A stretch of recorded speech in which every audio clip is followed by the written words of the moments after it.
ये बात उन दिनों की है जब बुद्धा मरवन में अपना समय व्यतीत कर रहे थे।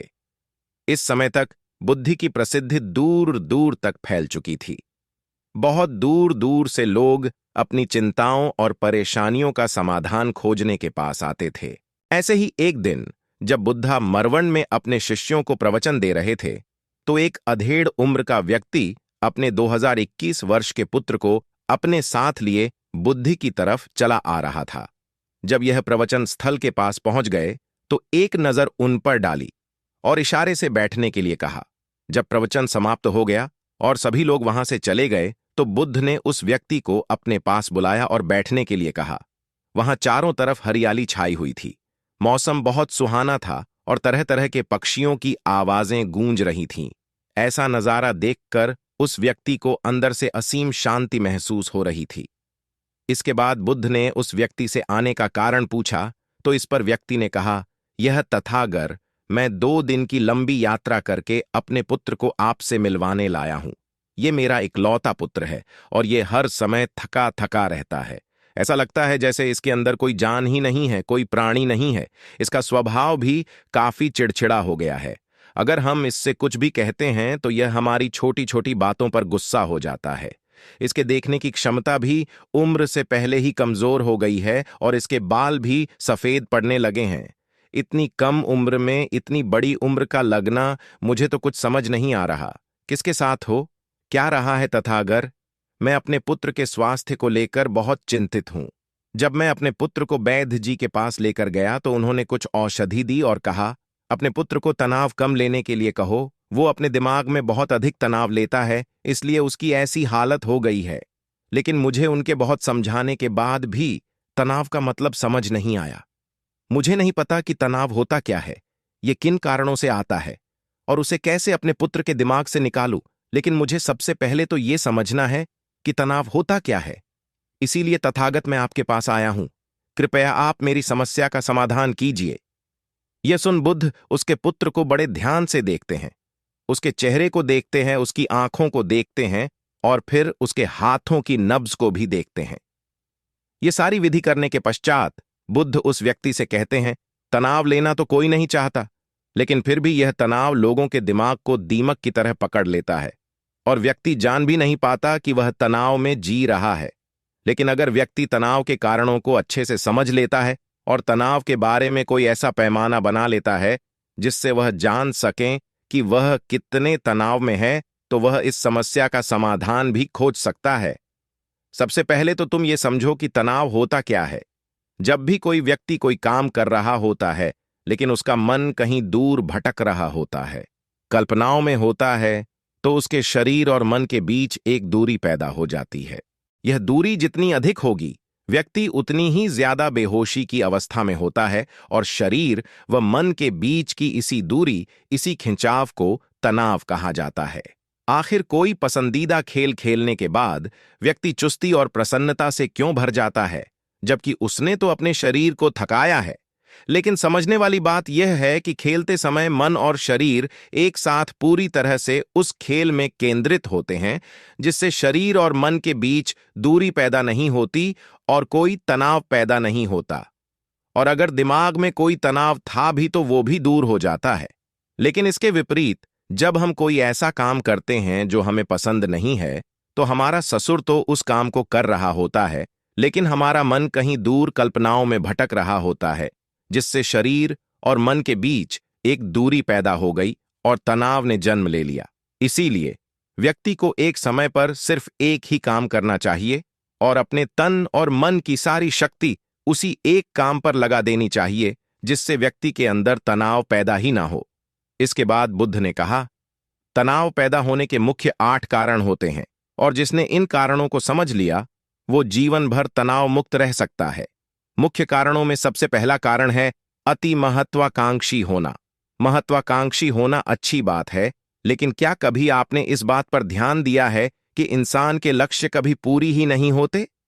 उसका एक लक्ष्य पूरा हुआ नहीं कि वह दूसरे की तरफ भागने लगता है, दूसरा पूरा हुआ तो तीसरे की तरफ, और इस तरीके से वो अपने लक्ष्यों को पाने के लिए जिंदगी भर गोल गोल घूमता रहता है। इसीलिए जो व्यक्ति अति महत्वाकांक्षी होता है, जिसने बड़े बड़े लक्ष्य बनाए होते हैं, वह वर्तमान में कभी रह ही नहीं पाता। उसका मन सदैव भविष्य की योजनाएं बनाने में ही व्यस्त रहता है। उसका शरीर तो वर्तमान में रहता है, लेकिन भविष्य में ही रहता है, जिससे मन और शरीर के बीच दूरी पैदा हो जाती है और वह तनाव भरी जिंदगी जीने लगता है। बुद्ध के मुंह से यह बात सुन उस लड़के ने कहा, बुद्ध, तो फिर इसका मतलब है कि हमें लक्ष्य नहीं बनानी चाहिए, क्योंकि लक्ष्य बनाना भी तो महत्वाकांक्षा ही है।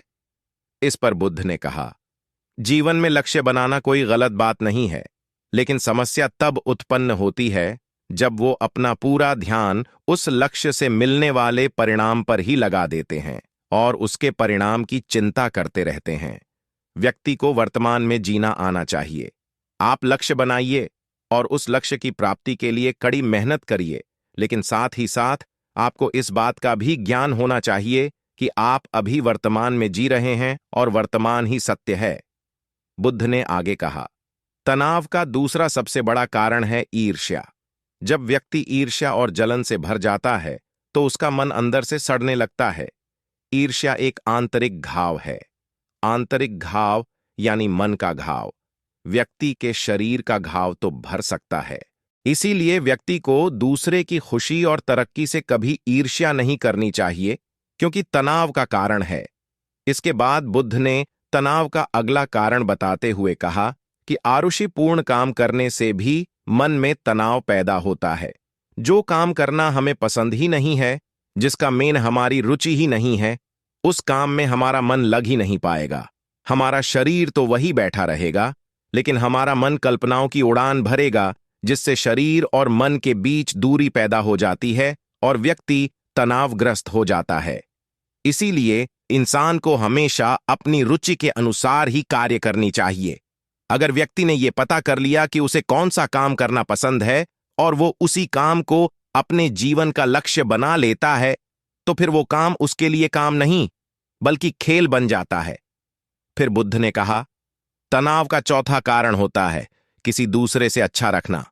बुद्ध ने उस व्यक्ति की ओर इशारा करते हुए कहा, एक पिता होने के नाते तुम्हारी अपने पुत्र से बहुत सी अपेक्षाएं होंगी कि तुम्हारा पुत्र एक बहुत ही कामयाब इंसान बने, तुम्हारा नाम रोशन करे, जैसा तुम चाहते हो उस तरह का जीवन जिए, तुम्हारी हर बात मानी।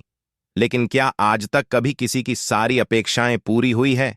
जब भी कोई व्यक्ति किसी दूसरे से कोई अपेक्षा रखने लगता है, तो वो अनजाने में अपने लिए तनाव पैदा करने लगता है।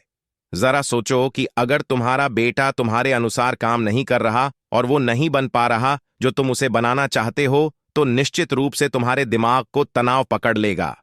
तुम तनाव से भरा जीवन जीना शुरू कर दोगे और इस तनाव के बस में आकर तुम ऐसा व्यवहार करोगे, ऐसी बातें करोगे कि तुम्हारा अपने पुत्र के साथ संबंध और भी खराब होता चला जाएगा।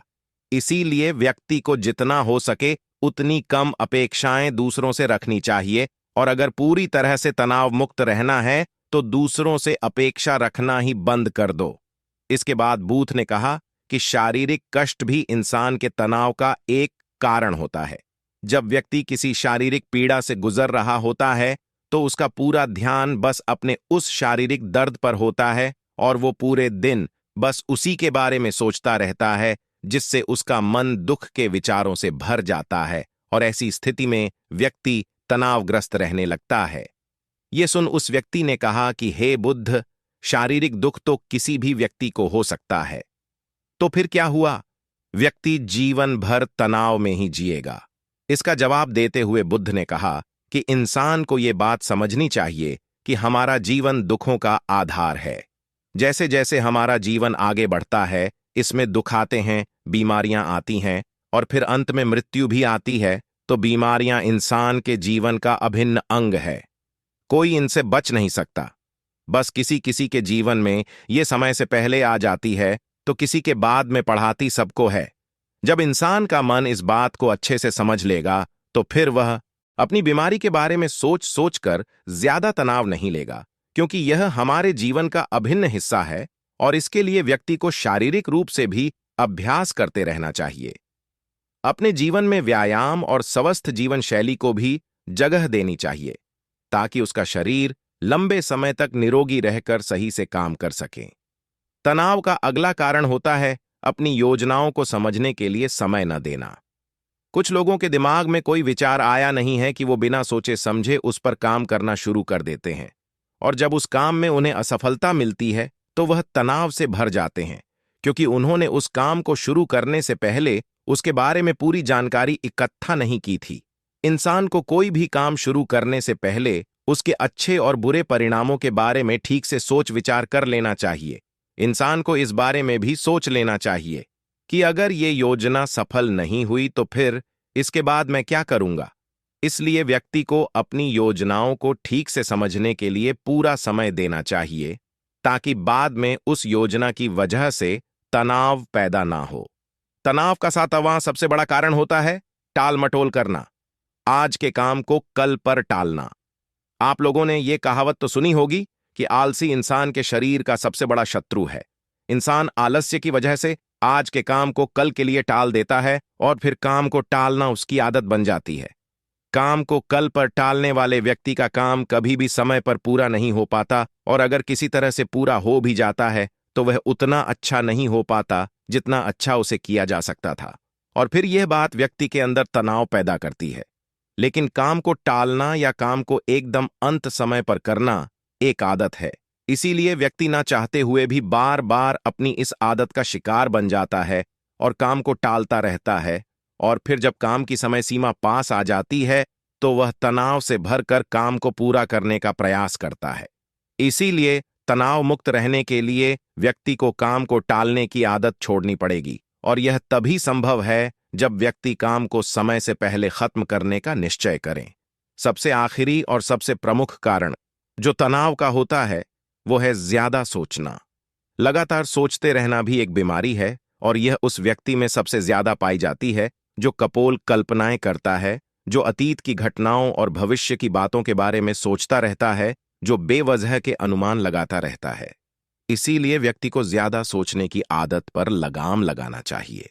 इसके लिए जितना हो सके खुद को काम में व्यस्त रखना चाहिए, और हर दिन ध्यान का अभ्यास करने को अपने जीवन का हिस्सा बना लेना चाहिए। बुद्ध के मुंह से यह सारी बातें सुनकर उस व्यक्ति ने हाथ जोड़कर कहा, बुद्ध, मेरा पुत्र तो अभी मात्र 20 वर्ष का ही है, और इसमें अभी इतनी समझ भी नहीं है कि यह आपकी बताई सारी बातों का एक साथ पालन कर सकें। आप कृपया करके तनाव मुक्त रहने का कोई आसान सा तरीका बता दें, जिससे मेरा बेटा उसका अनुसरण भी कर सके और तनाव मुक्त भी रह सके। उस व्यक्ति की यह प्रार्थना सुन बुद्धि ने कुछ सोचते हुए जवाब दिया, अगर तुम इतनी सारी बातों का पालन नहीं कर सकते तो इसके लिए एक बहुत ही आसान विधि है। तुम एक बार मैं एक काम को करने पर ध्यान लगाओ भी काम कर रहे हो, उस समय पर सिर्फ उसी काम को करो, सिर्फ उस पर ही अपना पूरा ध्यान लगाओ, और अगर तुम्हारा मन इधर उधर भटक जाता है तो जैसे ही तुम्हें याद आए उसे वापस फिर उसी काम में लगा दो। ये सबसे आसान और अच्छा तरीका है तनाव मुक्त रहने का। जब तुम भोजन करो तो उस समय सिर्फ भोजन ही करो, उसके पूरे स्वाद का आनंद लो, उसी अनुभव करो। जब चलो तो अपना पूरा ध्यान सिर्फ चलने लगा दो। इससे तुम्हारा मन और तुम्हारा शरीर दोनों एक जगह पर केंद्रित रहेंगे, दोनों के बीच दूरी पैदा नहीं होगी, जो कि तनाव का मुख्य कारण होती है। दोस्तों, आज की युवा पीढ़ी एक ही समय पर दो दो तीन तीन काम करने के आदी हो चुकी है, जैसे फोन पर बात करते हुए गाड़ी चलाना, खाना खाते हुए टीवी देखना, ये फोन चलाना, और फिर इनकी शिकायत रहती है कि मैं तनाव में जी रहा हूं, मेरा मन शांत रहता है, मैं चिड़चिड़ा सा हो गया हूं। जब कोई व्यक्ति एक ही समय पर तीन तीन काम करेगा तो तनाव पैदा होना तो स्वाभाविक है, क्योंकि दिमाग तो एक समय पर पूरा ध्यान लगाकर सिर्फ एक ही काम कर सकता है। पूर्ण रूप से एक ही समय पर दो कामों पर ध्यान कभी नहीं लग सकता। इसीलिए जहां तक संभव हो सके एक समय पर सिर्फ एक ही काम करने का प्रयास करें, वो भी पूरे ध्यान के साथ। दोस्तों, आशा करता हूं कि आपको इस स्टोरी से काफी कुछ सीखने को मिला होगा। धन्यवाद।